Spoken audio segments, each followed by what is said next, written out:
One day, a college professor walked into class holding a stack of papers. His students looked at him curiously as he announced, "Today, we're going to have a little surprise test." The room filled with quiet murmurs.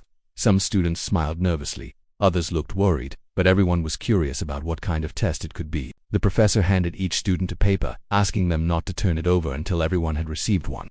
When all the sheets were distributed, he finally said, "Now, you may turn your papers." As the students flipped their papers, confusion spread across the room. There were no questions, no instructions, just a plain white sheet with a small black dot in the center. Puzzled, the students looked up at the professor. "I want you all to write about what you see," he said calmly. Even though no one fully understood the task, they began writing. Some described the dot's shape or position, others guessed its meaning. When everyone finished, the professor collected their papers and started reading them aloud. One by one, every student had written only about the black dot. None mentioned the large, clean white space that covered most of the paper. The professor smiled and said, "I'm not giving you grades for this test. I just wanted to show you something important." He held up the paper.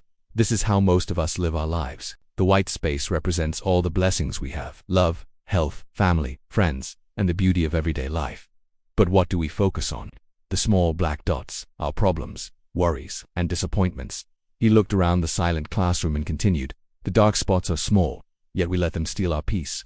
If we only look at what's wrong, we forget how much is right." The students sat quietly, realizing the depth of his message. The professor concluded, "Remember, life will always have a few black dots, but if you learn to see the white space, the goodness that surrounds you, you will discover real happiness."